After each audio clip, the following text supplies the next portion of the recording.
नमस्कार सभी विद्यार्थियों का एक बार फिर से एग्री कोचिंग बाय विकास सर परिवार में स्वागत करता हूं। हम लोग रोज़ एग्रीकल्चर के बेहतरीन प्रश्नों के साथ मुलाकात करते हैं। जैसा कि आप लोगों को पता है, कृषि विज्ञान से संबंधित जितने भी एग्ज़ाम होते हैं, चाहे ICR हो, BHU, AFO, AAO, agriculture supervisor, can supervisor, agriculture TA, Uttar Pradesh TGT, PGT, जो भी इस तरीके के एग्ज़ाम होते हैं उनकी तैयारी से संबंधित प्रश्नों को रोज़ाना लेकर आते हैं। प्यारे विद्यार्थियों, जितने भी आप लोग हमारे चैनल से जुड़े हुए हैं, सबका हम एग्री कोचिंग बाय विकास सर परिवार में स्वागत करते हैं। कल के क्लास के अंदर हम लोग 476 प्रश्नों को सॉल्व कर चुके थे। आज हम इसके आगे के प्रश्नों को सॉल्व करेंगे। तो फर्स्ट क्वेश्चन आपकी स्क्रीन पर आ चुका है दोस्तों। क्वेश्चन कह रहा है कि ऊसरी भूमि में प्रति वर्ग मीटर अनुशासित रोपाई के स्थानों की संख्या है। तो ऊसरी भूमि में प्रति वर्ग मीटर अनुशासित रोपाई के स्थानों की संख्या कितनी है? 40 से 50, 50 से 60 हिल, या 60 से 70 हिल, या 70 से 80 हिल। तो यहाँ पर जो राइट आंसर हो जाएगा दोस्तों वो हो जाएगा बी ऑप्शन, यानी कि 50 से 60 हिल। बी ऑप्शन यहाँ पर राइट आंसर हो जाएगा। यहाँ देख सकते हैं ऊसर तथा देर से रोपाई की स्थिति में 55 से 60 हिल प्रति वर्ग मीटर स्थान की आवश्यकता होनी चाहिए, और सामान्य स्थिति में पूछे तो 50 हिल की आवश्यकता होती है। तो यहाँ पर बी ऑप्शन हमारा राइट आंसर हो जाएगा दोस्तों। चलते हैं क्वेश्चन नंबर 2 पर। क्वेश्चन नंबर 2 आपकी स्क्रीन पर आ चुका है। क्वेश्चन कह रहा है धान के खेत में काई के नियंत्रण हेतु छिड़काव किया जाता है। धान के खेत के अंदर जो काई लग जाती है, जिसको हम सेवाल के नाम से जानते हैं, तो उसको कंट्रोल करना है। तो किससे हम कंट्रोल करेंगे? जिंक सल्फेट के द्वारा, कॉपर सल्फेट के द्वारा, फेरस सल्फेट के द्वारा, या कैल्शियम सल्फेट के द्वारा। काफ़ी अच्छा इंपॉर्टेंट क्वेश्चन है। इसका जो राइट आंसर हो जाएगा दोस्तों वो हो जाएगा B option, copper sulphate. B option यहाँ पर राइट आंसर हो जाएगा। यहाँ देख सकते हैं नियंत्रण के लिए 3 से 4 किलोग्राम तूतिया, जिसको कहा जाता है, कॉपर सल्फेट का सक्रिय तत्व प्रति हेक्टेयर की दर से हम प्रयोग करते हैं। बी ऑप्शन यहाँ पर राइट आंसर हो जाएगा दोस्तों। क्वेश्चन नंबर देखेंगे 477 नंबर क्वेश्चन कर रहा है विश्वास किया जाता है कि धान की उत्पत्ति हुई है उष्णकटिबंधीय एशिया में, शीतोष्ण एशिया में, दक्षिणी पूर्वी एशिया में, या मध्य अमेरिका में। तो विश्वास किया जाता है कि धान की उत्पत्ति कहाँ से हुई है? तो इसका जो राइट आंसर हो जाएगा दक्षिणी पूर्वी एशिया से। सी ऑप्शन यहाँ पर राइट आंसर हो जाएगा दोस्तों। यहाँ देखेंगे धान की जो उत्पत्ति है वो दक्षिणी पूर्वी एशिया है, वही गेहूं की उत्पत्ति स्थान दक्षिणी पश्चिमी एशिया हो जाएगा। ठीक है, दोनों ही आपको याद रखना है क्योंकि दोनों ही एग्जामों में बार बार पूछा जाता है। उसके बाद देखेंगे मक्का का उत्पत्ति स्थान सेंट्रल अमेरिका होता है, ज्वार का उत्पत्ति स्थान अफ्रीका होता है, गन्ना का उत्पत्ति स्थान न्यू गुनिया होता है। ठीक है, चलते हैं क्वेश्चन नंबर 478 नंबर क्वेश्चन आपकी स्क्रीन पर आ चुका है। क्वेश्चन कह रहा है निम्नलिखित में से कौन संकर धान की प्रजाति नहीं है? तो संकर धान की प्रजाति इसमें से पूछा है नहीं है। तो यहाँ देखेंगे option APHR1, RR21, CNHR3, KRH4। तो इसमें से जो राइट आंसर हो जाएगा दोस्तों वो हो जाएगा बी ऑप्शन, यानी कि RR21। यह एक गेहूं की प्रजाति है। ठीक है, बी ऑप्शन यहाँ पर राइट आंसर हो जाएगा। RR21 किसकी किस्म है? तो गेहूं की किस्म है। इसको हम सोनालिका के नाम से जानते हैं, याद रखेंगे। क्वेश्चन नंबर देखेंगे 479 नंबर क्वेश्चन आपकी स्क्रीन पर आ चुका है। उपयुक्त भंडारण के लिए गेहूं के दानों में नमी की प्रतिशत मात्रा कितनी होनी चाहिए? तो अगर गेहूं का भंडारण करना है तो नमी परसेंटेज कितनी होनी चाहिए? 0 से 5%, 5 से 10%, 10 से 14, या 14 से 18। तो आप लोग जानते हैं गेहूं के भंडारण के लिए नमी की परसेंटेज 10 से 12 रखी जाती है।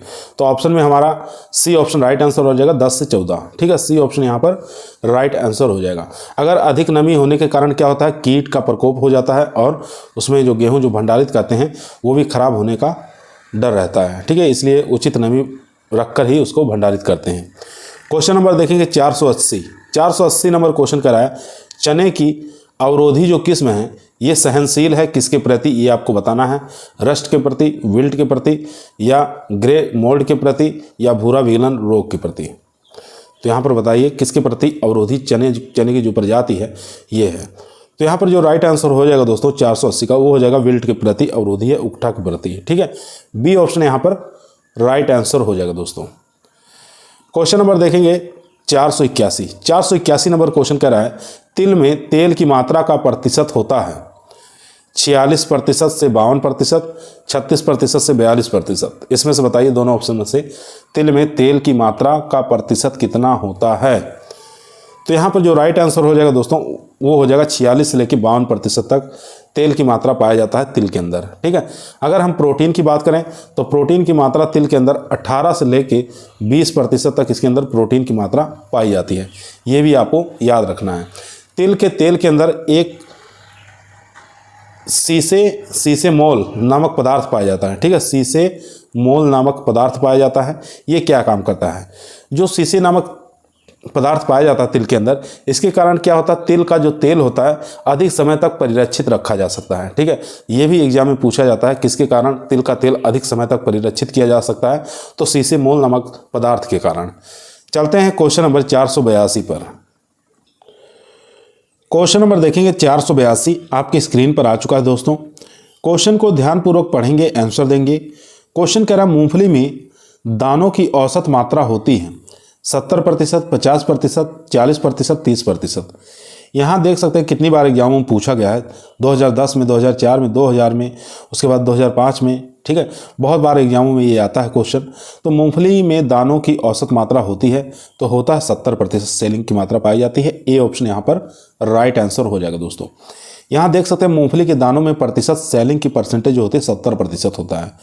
मूंगफली के दानों में 45% तेल पाया जाता है और 26% प्रोटीन पाया जाता है।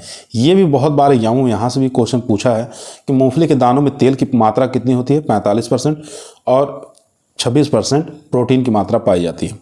याद रखेंगे। क्वेश्चन नंबर देखेंगे 483 नंबर क्वेश्चन कह रहा है अलसी की कौन सी किस्म द्विउद्देशीय नहीं है। यहाँ पर नहीं पूछा है। द्विउद्देशीय का मतलब होता है दाना तथा रेशा दोनों प्राप्त हो, उसे हम द्विउद्देशीय वाली फसल कहेंगे। तो इसमें से कौन सी ऐसी फसल नहीं है ये आपको बताना है। गरिमा है, गौरव है, पार्वती है या शिखा है। तो यहाँ पर जो राइट आंसर हो जाएगा दोस्तों वो हो जाएगा गरिमा। ए ऑप्शन यहाँ पर राइट आंसर हो जाएगा दोस्तों। यहाँ देख सकते हैं गरिमा के बारे में लिखा हुआ है। गरिमा एक द्विउद्देशीय किस्म नहीं है। यह उत्तर प्रदेश के मैदानी क्षेत्रों के लिए उपयुक्त है।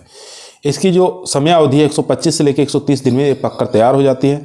उपज की बात करें तो 15 से लेकर 20 कुंटल उपज प्राप्त होता है। ठीक है, द्विउद्देशीय का मतलब होता है दाना भी प्राप्त हो और रेशा भी प्राप्त हो। ऐसी किस्में जो दाना और रेशा दोनों प्राप्त करती हैं वो किस्में हैं गौरव और लोक 25, लोक 28 और शिखा है पार्वती। ये चारों ही जितनी किस्में देख रहे हैं, गौरव, लोक 85, 28, शिखा, पार्वती, ये द्विउद्देशीय किस्में हैं। ठीक है, इनसे रेशा और दाना दोनों प्राप्त होता है। चलते हैं क्वेश्चन नंबर, यहाँ कुछ अन्य किस्में देख सकते हैं। नीलम है, हीरा है, मुक्ता है, लक्ष्मी 27 है, चंबल है, श्रोता है, जवाहर 7 है, उसके बाद सुब्रा, शारदा, शीला। ठीक है, ये सब जितनी भी किस्में हैं ये किसकी किस्में हो जाएंगी, ये किस्में हैं अलसी की। ठीक है, याद रखेंगे। क्वेश्चन नंबर देखेंगे 484 नंबर क्वेश्चन कर रहा है सरसों की फसल में बिरलन की संतुप्ति है। कितने दिनों बाद बिरलन कर सकते हैं, कितने दिनों बाद थीनिंग की प्रक्रिया कर देनी चाहिए मास्टर के अंदर। ठीक है, तो थीनिंग की प्रक्रिया जो करते हैं वो करते हैं 20 से 25 दिन बाद। ठीक है, सरसों की बुआई के 20 से 25 दिन बाद करते हैं। तो यहाँ ऑप्शन में जो हमारा राइट आंसर हो जाएगा दोस्तों वो हो जाएगा बी ऑप्शन, 20 से 25 दिन बाद करते हैं बुआई के। बी ऑप्शन यहाँ पर राइट आंसर हो जाएगा दोस्तों। यहाँ देख सकते हैं सरसों की फसल में बुआई के 20 से 25 दिन बाद पौधे की ऊंचाई जब 15 से लेकर 20 सेंटीमीटर हो जाए तो उस समय क्या करते हैं, थीनिंग की प्रक्रिया कंप्लीट कर देते हैं। क्वेश्चन नंबर देखेंगे 485 नंबर क्वेश्चन कर रहा है मूंगफली के दाने में पाया जाता है 35% तेल, 40% प्रोटीन, ये तो नहीं होगा। 45% तेल, 20% प्रोटीन, ये भी नहीं है। हम बताए हैं कि 45% इसमें क्या पाया जाता, तेल पाया जाता और 26% इसके अंदर प्रोटीन की मात्रा पाई जाती है। तो ऑप्शन देखेंगे 45% तेल और 30% प्रोटीन, यहाँ 50% प्रोटीन, ये भी। तो हमारा सी ऑप्शन राइट आंसर हो जाएगा दोस्तों। 45% तेल पाया जाता है और 30% इसमें प्रोटीन पाई जाती है। वैसे आपको याद रखना 26% प्रोटीन मूंगफली के अंदर देखने को मिलता है। ठीक है, याद रखेंगे। चलते हैं क्वेश्चन नंबर 486 पर। यहाँ दोस्तों देख सकते हैं मूंगफली के अंदर तेल की मात्रा 45%, प्रोटीन 26%। तिल की बात करें तो 46 से लेकर 52% तिल के अंदर तेल पाया जाता है, 18 से 20% इसमें प्रोटीन देखने को मिलता है। कुसुम की बात करें तो 24 से 36% तेल पाया जाता है और 40 से लेकर 45% इसके अंदर प्रोटीन की मात्रा देखने को मिलता है। सोयाबीन की बात करें तो 20% सोयाबीन में तेल पाया जाता है और 42% इसमें प्रोटीन की मात्रा पाया जाता है। उसके बाद देखेंगे क्वेश्चन नंबर 486 आ चुका है। क्वेश्चन कर रहा है केनोला एक प्रजाति है। तो केनोला एक किसकी प्रजाति है ये बताना है। सूरजमुखी की है, अलसी की है, सरसों की है या कुसुम की है। तो केनोला जो प्रजाति है मस्टर्ड की है, सरसों की है। सी ऑप्शन यहाँ पर राइट आंसर हो जाएगा दोस्तों। ठीक है, सरसों की अन्य प्रजातियां आप देखेंगे, वरुणा पूछता है, कृष्णा, पीताम्बर, पूसा स्वर्णिमा, पूसा अग्रणी, महक और पूसा करिश्मा, ये सब किसकी किस्में हैं? सरसों की किस्में हैं। क्वेश्चन नंबर चलते हैं 487 नंबर क्वेश्चन कह रहा है प्रोटीन की मात्रा सर्वाधिक होती है सोयाबीन में, चने में, राजमा में या मूंग में। तो सब लोग जानते हैं सोयाबीन में प्रोटीन की मात्रा हाईएस्ट देखने को मिलता है। ए ऑप्शन राइट आंसर हो जाएगा दोस्तों। सोयाबीन की बात करें तो सोयाबीन के अंदर जो प्रोटीन की मात्रा पाई जाती है 40 से लेकर 42% पाई जाती है। चना की बात करें, चना के अंदर 21.1%, मटर में 22%, मसूर में 24.2%, राजमा में 20.5%, अरहर में 22.3% और मूंग में 24% प्रोटीन की मात्रा पाई जाती है। इसके बाद बात करेंगे 488 नंबर क्वेश्चन कह रहा है सूरजमुखी की संकुल प्रजाति है। तो संकुल प्रजाति इसमें से बताना है। तो संकुल प्रजाति हो जाएगी सूरजमुखी की सूर्या एक प्रकार की सूरजमुखी की संकुल प्रजाति है, याद रखेंगे। संकुल अगर ऑप्शन में नहीं दिया है तो सूर्या के साथ आपको याद रखना है पेरोडोविक, ये भी संकुल प्रजाति है, और मॉडर्न, ये भी सूरजमुखी की तीनों प्रजातियां संकुल प्रजातियां हैं। तीनों आपको याद रखना है, जो कि एग्रीकल्चर टीए के एग्जाम में पूछ सकता है। उसके बाद संकर किस्में देखेंगे, हाइब्रिड किस्में कौन कौन सी हैं? ज्वालामुखी है, उसके बाद SH 3322 है, दिव्यामुखी है, BSH 7 है, लक्ष्मी है। ये सब सूरजमुखी की हाइब्रिड वैरायटी है। उसके बाद क्वेश्चन नंबर देखेंगे दोस्तों 489 नंबर क्वेश्चन कह रहा है निम्नलिखित में से कौन सा सुमेलित नहीं है। इसमें से नहीं ढूंढना है कौन सा सुमेलित नहीं है। यहाँ देखेंगे अलसी का जो प्रमुख कीट है सेमी लूपर है, ये तो होगा नहीं। अलसी का सरसों का जो प्रमुख कीट है माहू है, ये ठीक है। तिल का जो प्रमुख कीट है गाल फ्लाई, ये भी ठीक है। सोयाबीन का प्रमुख कीट जो है गार्डिल बीटिल, ये भी ठीक है। तो ए ऑप्शन हमारा इनकरेक्ट था, तो यहाँ पर ए ऑप्शन हमारा राइट आंसर हो जाएगा दोस्तों। कुछ फसलों के जो प्रमुख कीट हैं उनको हम एक बार देख लेते हैं। कुछ फसलों के प्रमुख कीट आपके स्क्रीन पर आ चुका है दोस्तों, ध्यानपूर्वक देखेंगे और इसको याद करेंगे। तिल का प्रमुख कीट क्या होता है? सेमी लूपर और गालमीज कीट, ये तिल के प्रमुख कीट हैं। सरसों की बात करें तो आरा मक्खी आपको याद रखना है, और माहू और बालदार सूंडी, ठीक है। और यहाँ पर देखेंगे सोयाबीन का जो प्रमुख कीट होता है गार्डल बीटल होता है, और बिहार रोमिल सूंडी, ठीक है। ये सोयाबीन के प्रमुख कीट होते हैं। यहाँ पर देखेंगे सूरजमुखी के हरे फुदके, लीफ कैटरलिपल और माहू, ये सब सूरजमुखी के प्रमुख कीट होते हैं। और कटवर्म भी आपको याद रखना है। उसके बाद कुसुम की बात करें तो कुसुम में माहू लगता है, थ्रिप्स लगता है और वर्ड फ्लाई, ये कुसुम के प्रमुख इंसेक्ट हैं। चलते हैं क्वेश्चन नंबर 490 नंबर क्वेश्चन आपकी स्क्रीन पर आ चुका है दोस्तों। क्वेश्चन कह रहा है निम्न में से कौन सुमेलित नहीं है। इसमें से बताना सुमेलित नहीं है। फसल का नाम दिया हुआ है, वैरायटी प्रजाति दिया हुआ है, ठीक है। तो फसल का नाम दिया हुआ और कौन सी वैरायटी है ये आपको बताना है। तो फर्स्ट ऑप्शन देखेंगे राई क्या वरदान वैरायटी है, आपको बताना है राई क्या वरदान वैरायटी है, ये ठीक है। बैगन की वैरायटी आज़ाद हाइब्रिड, ये भी ठीक है। मटर की वैरायटी जो है रशिम, ये भी ठीक है। मक्का की वैरायटी स्वर्णा, ये नहीं होती है, ये ज्वार की वैरायटी है, ठीक है। स्वर्णा किसकी है? ज्वार की वैरायटी है, याद रखेंगे ज्वार की वैरायटी। तो इनकरेक्ट ढूंढना था, तो हमारा डी ऑप्शन राइट आंसर हो जाएगा दोस्तों। डी ऑप्शन यहाँ पर राइट आंसर हो जाएगा। यहाँ देख सकते हैं ज्वार की वैरायटी स्वर्णा होती है, जिसको CSV1 के नाम से जानते हैं। वर्षा भी ज्वार की वैरायटी है। टा 22 है, उज्जैन 68 है, मऊ है। उसके बाद टा 1, 2 इत्यादि जो वैरायटी हैं ज्वार की वैरायटियाँ होती हैं। इसके बाद मक्का की वैरायटी है प्रताप है, लक्ष्मी है, जवाहर है, तरुण है, कंचन है, श्वेता, गंगा 2 और गंगा 5, 7, 11, सरताज, ठीक है। ये सब मक्का की वैरायटियाँ हो जाएंगी।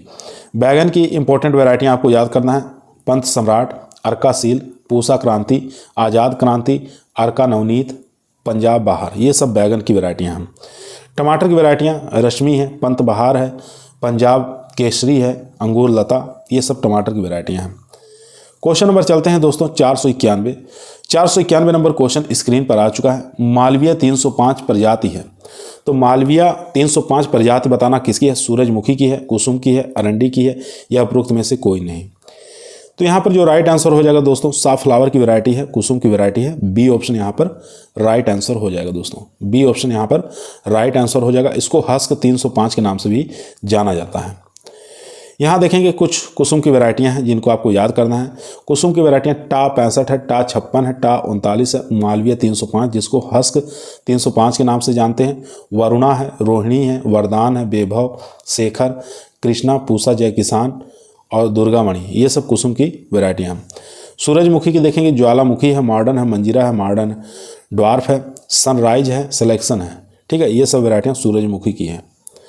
अरंडी की वैरायटियाँ टा 3, अरुणा, भाग्य, उसके बाद सौभाग्य और तराई 4, काफ़ी इंपॉर्टेंट है, बहुत बार एग्जाम पूछा गया है।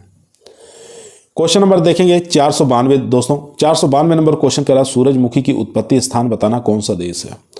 तो दोनों ऑप्शन में से बताइए, चाहे ए या बी, दोनों में से बताइए कौन सा राइट आंसर हो जाएगा। सूरजमुखी का उत्पत्ति स्थान पूछ रहा है, तो सूरजमुखी का उत्पत्ति स्थान जो है वो दक्षिणी यूनाइटेड स्टेट और मैक्सिको है। तो यहाँ पर ए ऑप्शन हमारा राइट आंसर हो जाएगा, दक्षिणी यूनाइटेड स्टेट ऑफ मैक्सिको। चलते हैं क्वेश्चन नंबर 493 पे। दोस्तों यदि आप लोगों को वीडियो पसंद आ रही है तो वीडियो को लाइक करें, दोस्तों में शेयर करें, चैनल पे नए आए हैं तो सब्सक्राइब करना ना भूलिए। इसी प्रकार की वीडियो हम रोज़ाना शाम को 8 बजे आप लोगों के बीच में लेकर उपस्थित रहते हैं, जो कि टीए के एग्ज़ाम के लिए, यूपी टीजीटी के लिए, उत्तर प्रदेश पीजीटी के एग्ज़ाम के लिए, एसटीए के एग्ज़ाम के लिए काफ़ी मोस्ट और इम्पोर्टेंट क्वेश्चन साबित होंगे। तो यहाँ देखेंगे कुछ और भी फसलें हैं जिनका उत्पत्ति स्थान और उसकी फैमिली से बातें करेंगे। एक तरफ फसल का नाम दिया हुआ है, दूसरी तरफ उत्पत्ति स्थान का नाम दिया हुआ है, उसकी फैमिली बताना है। सूरजमुखी का उत्पत्ति स्थान संयुक्त राज्य अमेरिका एवं मैक्सिको है।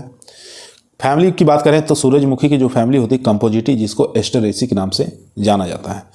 उसी प्रकार तिल की बात करेंगे तो इसका उत्पत्ति स्थान अफ्रीका या भारत कहा जाता है, यह पेडालेसी फैमिली से बिलोंग करता है। उसके बाद यहाँ देखेंगे कुसुम, कुसुम की जो फैमिली होती है वो कंपोजिटी होती है, लेकिन इसका उत्पत्ति स्थान अफगानिस्तान और एसिबिनिया ये माना गया है। आलू की बात करेंगे तो दक्षिणी अमेरिका और पेरू इसका उत्पत्ति स्थान माना गया है और ये सोलेनेसी फैमिली से बिलोंग करता है। इसके बाद बात करेंगे तंबाकू, तंबाकू का जो उत्पत्ति स्थान है वो दक्षिणी अमेरिका माना गया है और ये सोलेनेसी फैमिली से बिलोंग करता है। दोस्तों क्वेश्चन नंबर 493 आपकी स्क्रीन पर आ चुका है। क्वेश्चन कर रहा है ब्रेस्का जुन्सिया वैज्ञानिक नाम है किसका? राई का है, तोरिया का है, सोयाबीन का है या गेहूं का है? तो ब्रेस्का जुन्सिया जो है ये राई सरसों का वैज्ञानिक नाम है। ए ऑप्शन यहाँ पर राइट आंसर हो जाएगा दोस्तों, ए ऑप्शन यहाँ पर राइट आंसर हो जाएगा। और यहाँ पे बात करेंगे तोरिया का जो वैज्ञानिक नाम होता है वो क्या होता है? तो तोरिया का जो वैज्ञानिक नाम होता है दोस्तों उसको हम किस नाम से जानते हैं? कमेंट के अंदर आप लोग बताइएगा। यहाँ बात करेंगे ब्रेस्का जुन्सिया जो है इसका वैज्ञानिक नाम होता है राई का और इसमें 30 से 38% तेल पाया जाता है। इसकी खेती हम बिहार में करते हैं, उत्तर प्रदेश में करते हैं, पश्चिम बंगाल में करते हैं। इसे लाहा के नाम से जानते हैं, राया के नाम से जानते हैं और भारतीय सरसों के नाम से जाना जाता है, याद रखेंगे। क्वेश्चन नंबर देखेंगे 494 नंबर क्वेश्चन कह रहा है सूरजमुखी तेल में कसैलापन का कारण क्या है? तो कसैलापन का कारण बताना है तो इसका कारण होता है ऑक्सीडेशन, ठीक है, ऑक्सीकरण इसका कारण होता है, प्रमुख कारण माना गया है। बी ऑप्शन यहाँ पर राइट आंसर हो जाएगा दोस्तों, बी ऑप्शन यहाँ पर राइट आंसर हो जाएगा। यहाँ देख सकते हैं सूरजमुखी के तेल में कसैलापन ऑक्सीकरण के कारण होता है, जबकि तेल में लिनोलिक अम्ल की मात्रा 71% पाई जाती है, बहुत ज़्यादा पाई जाती है। यहाँ पर राइट आंसर हो गया दोस्तों बी ऑप्शन। क्वेश्चन नंबर देखेंगे 495 नंबर क्वेश्चन कह रहा है पूसा बोल्ड बताना किस्म किसकी है? धान की है, गेहूं की है, सरसों की है या अरहर की है? तो पूसा बोल्ड काफ़ी फेमस वैरायटी है, ये सरसों की वैरायटी है। सी ऑप्शन यहाँ पर राइट आंसर हो जाएगा दोस्तों। क्वेश्चन नंबर देखेंगे 496 नंबर क्वेश्चन कह रहा है काली सरसों जिसे स्थानीय रूप में हम बनारसी राई के नाम से जानते हैं किस समूह में रखा गया है? ब्रेस्का जुन्सिया, ब्रेस्का नाइग्रा, ब्रेस्का कंपेस्टिस और ब्रेस्का अल्वा। तो यहाँ पर ब्रेस्का नाइग्रा, यहाँ पर बी ऑप्शन हमारा राइट आंसर हो जाएगा दोस्तों। बी ऑप्शन यहाँ पर राइट आंसर हो जाएगा। बनारसी राई को ब्रेस्का नाइग्रा में रखा गया है। ब्रेस्का जुन्सिया यानी कि राई का नाम है।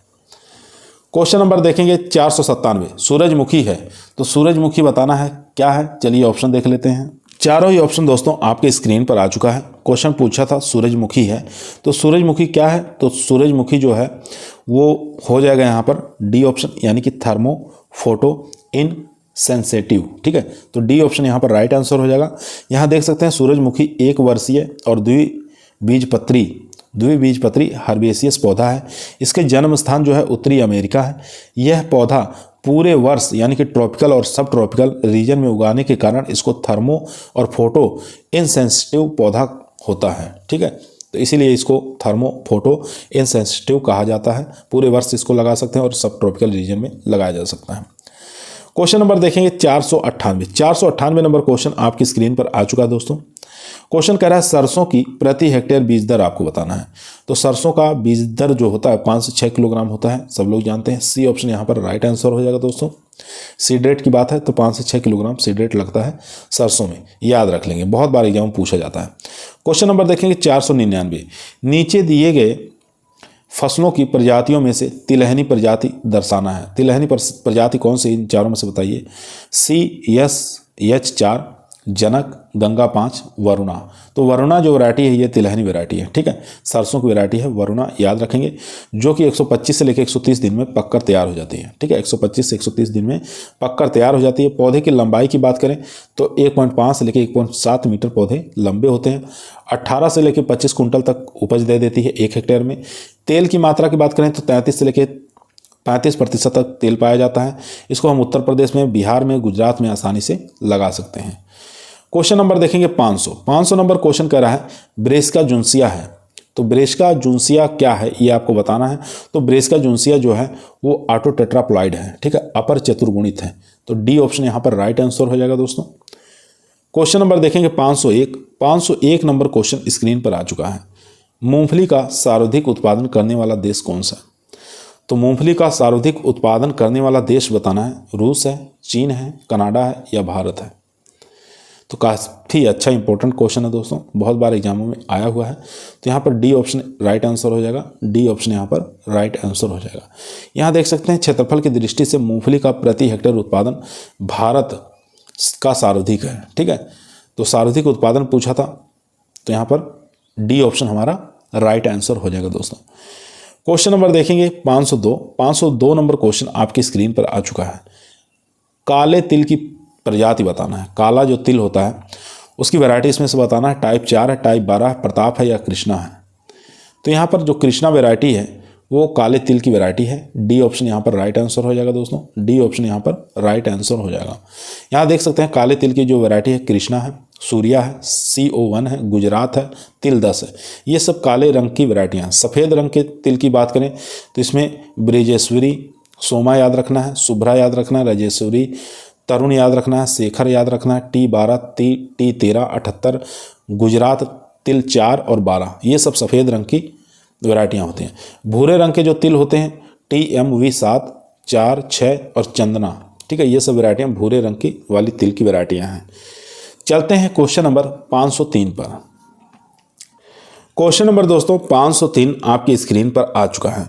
दोस्तों यदि आप लोगों को वीडियो पसंद आ रही है तो लाइक जरूर करें, दोस्तों में शेयर करें, चैनल पे नए हैं तो सब्सक्राइब करना ना भूलिए।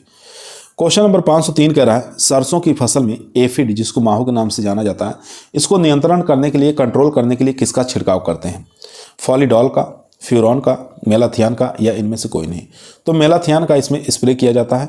कितना प्रयोग करते हैं ये भी मात्रा आपको याद होना चाहिए। ठीक है, इसको कंट्रोल करने के लिए 5 किलोग्राम पाउडर को प्रति हेक्टेयर की दर से छिड़काव करते हैं, याद रखेंगे।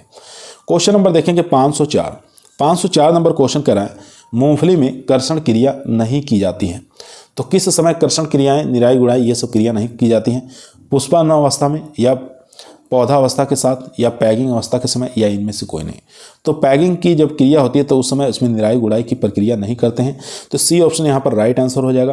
पैगिंग की क्रिया कितने दिनों बाद होती है ये भी एग्जाम में बहुत बार पूछा जाता है। तो 55 दिनों बाद पैगिंग की पैगिंग आ जाते हैं। ठीक है, तो इस समय खेती में निराई गुड़ाई नहीं करना चाहिए, क्योंकि फली की जो नसें होती हैं वो कट जाती हैं, जिसके कारण उत्पादन में कमी आ जाती है। क्वेश्चन नंबर देखेंगे 505 नंबर क्वेश्चन कह रहा है, सरसों की अधिकतम उपज लेने के लिए पौध ज्यामितीय होती हैं। तो आइसोलेशन डिस्टेंस कितनी रखते हैं पौधे से पौधे, लाइन से लाइन की दूरी, ये आपको बताना है अगर अधिकतम उत्पादन करना है सरसों से तब। 45 × 20 सेंटीमीटर, 60 × 30, 90 × 30, 105 × 30।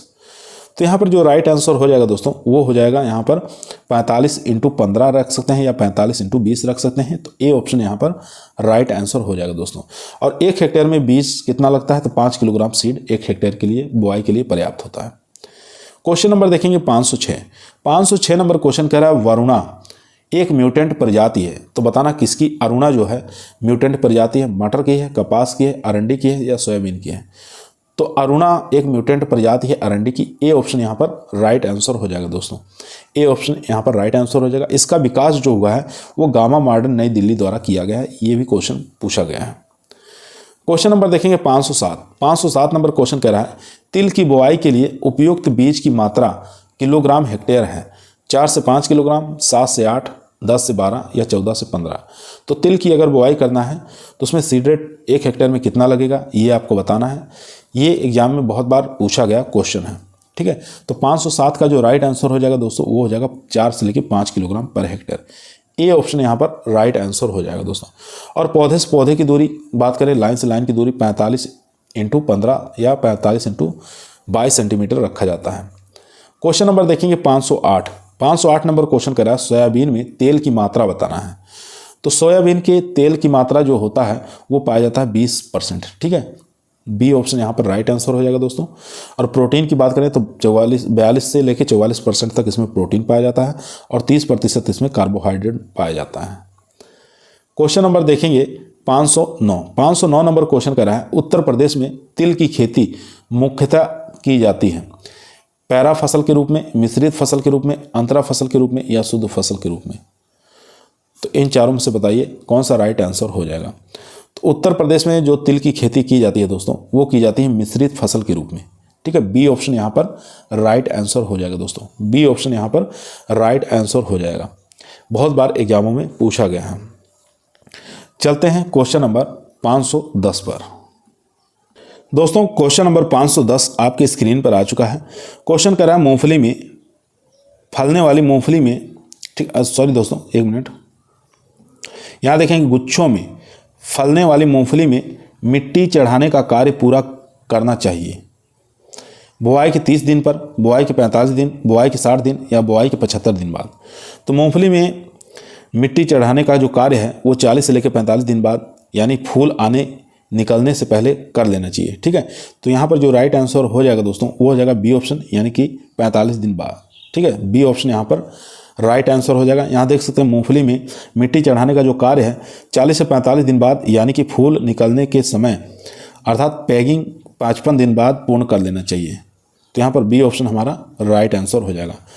क्वेश्चन नंबर देखेंगे 511 नंबर क्वेश्चन कह रहा है, सूरजमुखी तेल एक अच्छी गुणवत्ता का तेल है क्योंकि इसमें पाया जाता है। तो इसके अंदर क्या पाया जाता है जिसके कारण सूरजमुखी के तेल को अच्छी गुणवत्ता वाला तेल कहा जाता है। तो यहाँ पर राइट आंसर हो जाएगा असंतृप्त वसीय अम्ल की अधिक मात्रा के कारण इसको सूरजमुखी का अच्छा तेल कहा जाता है। डी ऑप्शन यहाँ पर राइट आंसर हो जाएगा दोस्तों।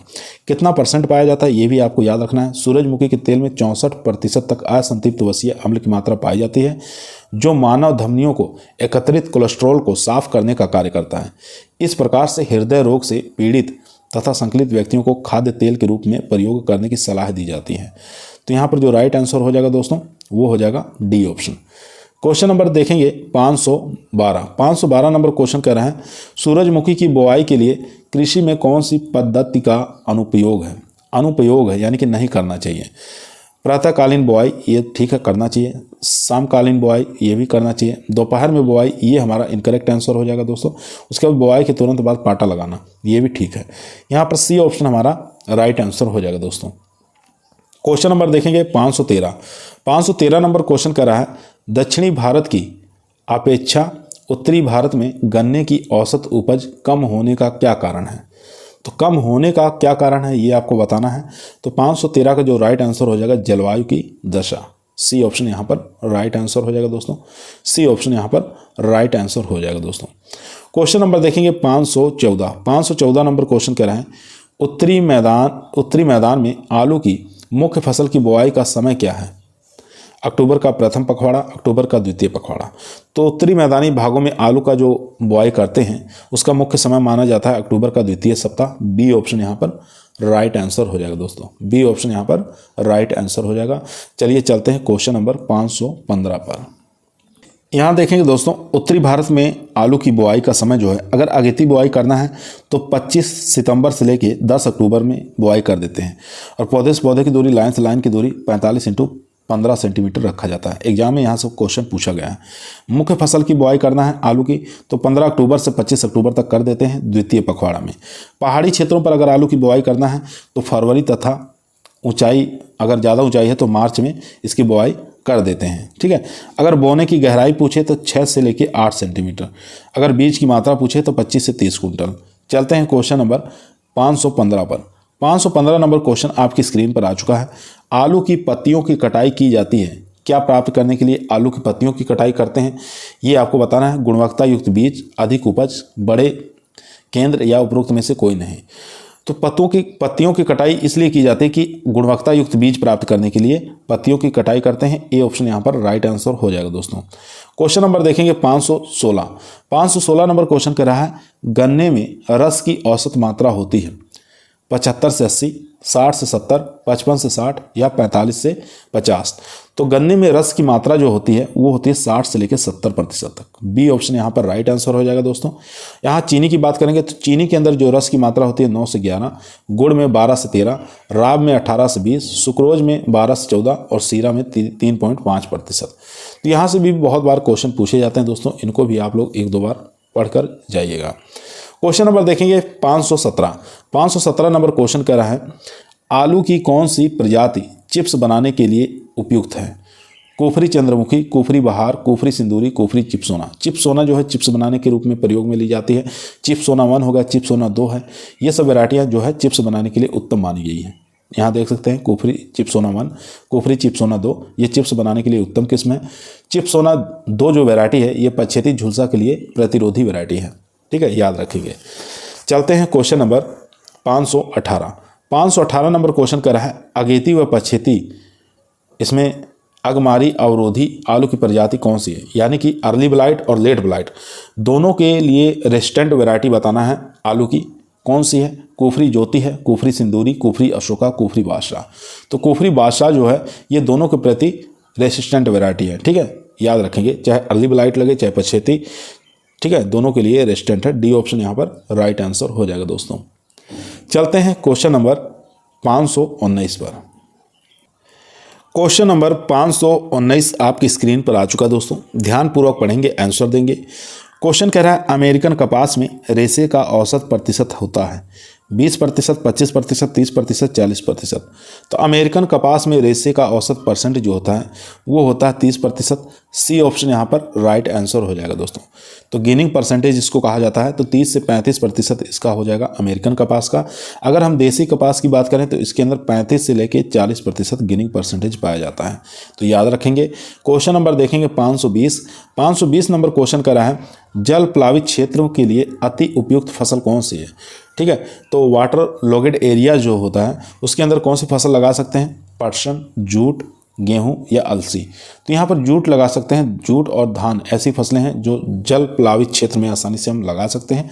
तो बी ऑप्शन यहाँ पर राइट आंसर हो जाएगा दोस्तों। क्वेश्चन नंबर देखेंगे 521 नंबर क्वेश्चन कर रहा है वानस्पतिक संवर्धित फसल कौन सी है।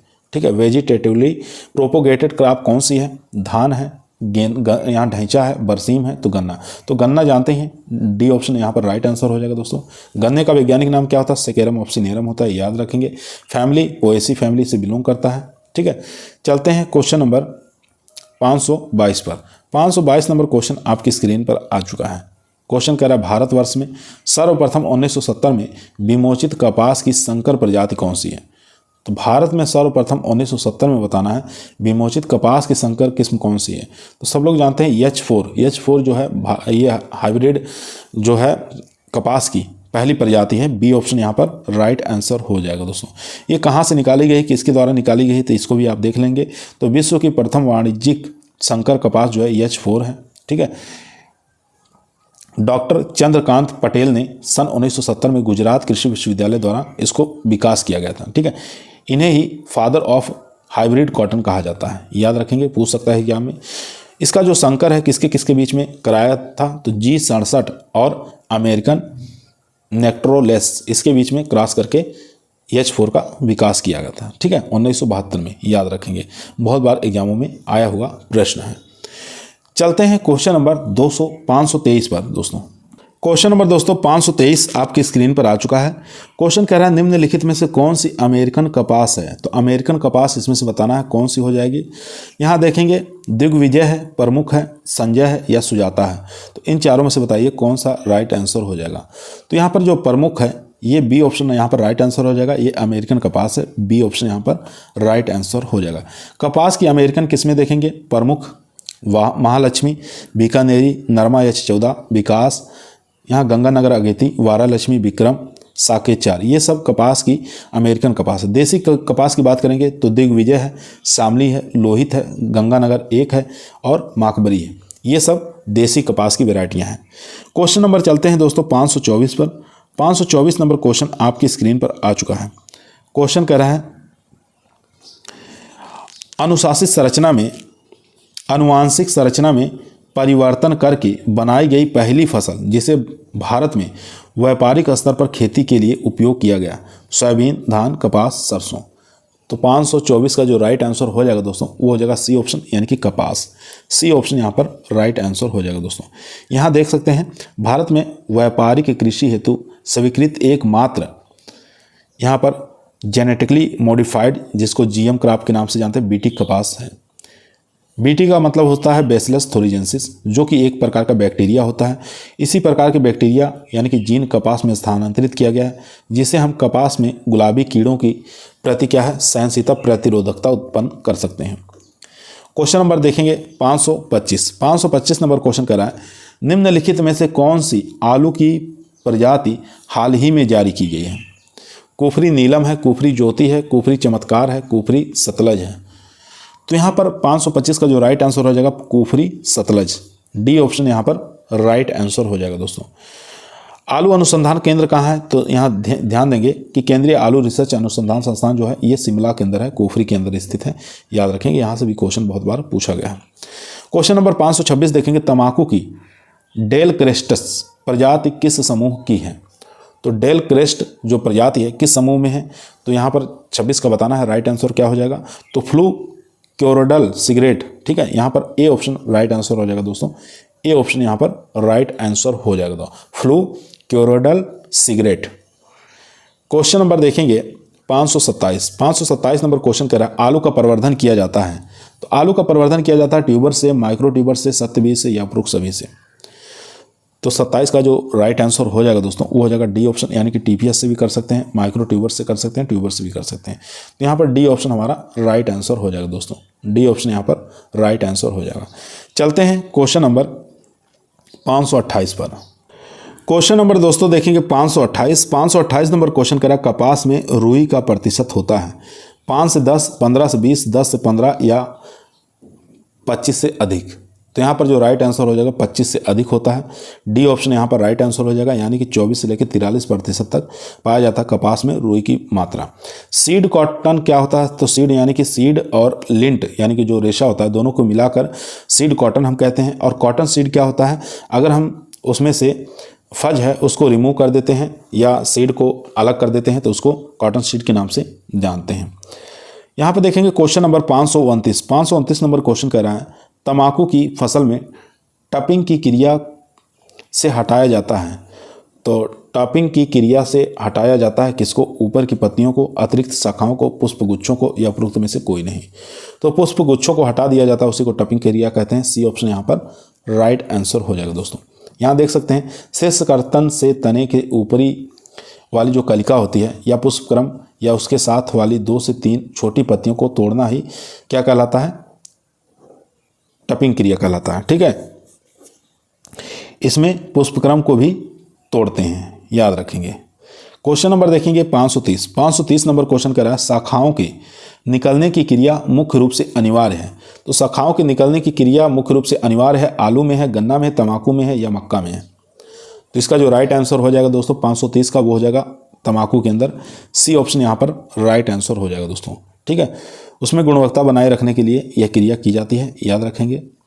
क्वेश्चन नंबर देखेंगे 531, गन्ना गेहूं सह खेती में गन्ना बोया जाता है अक्टूबर माह में, फरवरी माह में, मार्च माह में या अप्रैल माह में। तो यहाँ पर राइट आंसर हो जाएगा अक्टूबर माह में बोया जाता है, ए ऑप्शन यहाँ पर राइट आंसर हो जाएगा दोस्तों। ए ऑप्शन यहाँ पर राइट आंसर हो जाएगा। गन्ना और गेहूं सह खेती के रूप में अक्टूबर माह में बोया जाता है। और अर्धसाली गन्ने की बुआई कब करते हैं? जुलाई में करते हैं। ये भी एग्जाम में बहुत बार पूछा गया है, अर्धसाली गन्ने की बुआई कब करते हैं? तो जुलाई माह आपको याद रखना है। क्वेश्चन नंबर देखेंगे 532 नंबर क्वेश्चन कर रहा है शर्करा की मात्रा अधिकतम होगी यदि रिफ्रेक्टोमीटर रीडिंग कितनी होगी? 20, 25, 11 से 12, 17 से 18। तो शर्करा की मात्रा तब अधिक होगी जब रिफ्रेक्टोमीटर की रीडिंग जो है 17 से 18 के बीच में आएगी। तो यानी कि डी ऑप्शन यहाँ पर राइट आंसर हो जाएगा दोस्तों। 17 से 18 अगर रीडिंग आ रही है तो ये माना जाता है कि गन्ना जो है कटाई योग्य हो गया है, उसमें चीनी की मात्रा भरपूर है। क्वेश्चन नंबर देखेंगे 533, ब्रिक्स प्रतिशत गन्ने के रस प्रदर्शित करता है। तो ब्रिक्स प्रतिशत गन्ने के रस जो है क्या प्रदर्शित करता है? चलिए देख लेते हैं ऑप्शन। चारों ही ऑप्शन दोस्तों आपके स्क्रीन पर आ चुका है। रस में लवण की मात्रा, रस में शर्करा की मात्रा या रस में कुल ठोस पदार्थ या इनमें से कोई नहीं। तो यहाँ पर राइट आंसर हो जाएगा टोटल सॉलिड्स इन जूस। ठीक है, सी ऑप्शन यहाँ पर राइट आंसर हो जाएगा, रस में कुल ठोस पदार्थ। यहाँ देख सकते हैं रस में कुल ठोस पदार्थ को ब्रिक्स द्वारा गन्ने के रस की प्रदर्शित करता है। क्वेश्चन नंबर देखेंगे 534 नंबर क्वेश्चन कह रहा है जूट का अधिक उत्पादन होता है बिहार में, उत्तर प्रदेश में, पश्चिम बंगाल में, आंध्र प्रदेश में। तो जूट का अधिकतम जो उत्पादन होता है वो पश्चिम बंगाल में होता है, सी ऑप्शन यहाँ पर राइट आंसर हो जाएगा दोस्तों यदि आप लोगों को वीडियो पसंद आ रही है तो लाइक करें, शेयर करें, चैनल पर नए हैं सब्सक्राइब करना ना भूलिए। इसी प्रकार की वीडियो हम रोजाना शाम को 8 बजे आप लोगों के बीच में लेकर उपस्थित रहते हैं। क्वेश्चन नंबर कुफरी चंद्रमुखी प्रजाति है, आपको बताना कुफरी चंद्रमुखी किसकी प्रजाति है? कुफरी से जितने भी नाम आते हैं सब आलू की प्रजातियां हो जाती हैं, डी ऑप्शन यहाँ पर राइट आंसर हो जाएगा दोस्तों। यह जो प्रजाति है ये आलू की अगेती प्रजाति है, ये 80 से लेकर 90 दिन में फसल तैयार हो जाती है। ठीक है, तो इसका उपज की बात करें तो 200 से लेकर 250 कुंटल उपज आसानी से दे देती है। क्वेश्चन नंबर देखेंगे 536 नंबर क्वेश्चन कह रहा है कपास में जिनिंग प्रतिशत निकालने का सूत्र क्या होता है? तो कपास में जो जिनिंग प्रतिशत का सूत्र है वो माना गया है, बी ऑप्शन राइट आंसर हो जाएगा, लिंट का वजन बटे सीड कॉटन का वजन इंटू 100 हो जाएगा। ठीक है, ये होता है बी ऑप्शन यहाँ पर राइट आंसर हो जाएगा। कपास में जिनिंग परसेंटेज निकालने का सूत्र बहुत बार एग्जामों में पूछा गया है। क्वेश्चन नंबर देखेंगे यहाँ पर 537 नंबर क्वेश्चन कह रहा है कि एरोविंग से जाना जाता है। तो एरोविंग से क्या जाना जाता है, क्या मतलब है एरोविंग का, ये आपको बताना है। तो दोस्तों एरोविंग का मतलब होता है गन्ने में पुष्पगुच्छ निकलना। ठीक है, गन्ने में पुष्पगुच्छ का निकलना एरोविंग के नाम से जानते हैं, बी ऑप्शन यहाँ पर राइट आंसर हो जाएगा दोस्तों। गन्ने में पुष्पक्रम निकलने की अवस्था को एरोविंग कहते हैं। यह अवस्था गन्ने के परिपक्वता का प्रतीक होता है जिससे गन्ने की कटाई शुरू की जाती है। क्वेश्चन नंबर देखेंगे 538 नंबर क्वेश्चन आज की वीडियो का लास्ट क्वेश्चन है दोस्तों। क्वेश्चन कह रहा है गन्ने की गुच्छित शिखर का कारण क्या है? तो गुच्छित शिखर का कारक क्या है ये बताना है, जड़ भेदक, तना भेदक, गांठ भेदक या शीर्ष भेदक। तो यहाँ पर जो राइट आंसर हो जाएगा दोस्तों वो हो जाएगा डी ऑप्शन यानी कि शीर्ष भेदक, डी ऑप्शन यहाँ पर राइट आंसर हो जाएगा दोस्तों। आज की वीडियो हमारी यहीं समाप्त हुई। आप लोगों को कैसी लगी आप लोग कमेंट के अंदर बताइएगा। पसंद आई हो तो लाइक करें, दोस्तों में शेयर करें, चैनल पे नए आए हैं तो सब्सक्राइब जरूर करें। कल फिर मुलाकात करते हैं एक नई वीडियो के साथ। शाम को 8 बजे आप लोगों के बीच में एक नई वीडियो लेकर फिर आएंगे जो कि आपके agriculture TA, UP TGT, PGT, ST exam के लिए काफ़ी पावरफुल वीडियो रहेगी। तो कल जरूर जुड़िएगा दोस्तों। तब तक सभी लोगों को धन्यवाद।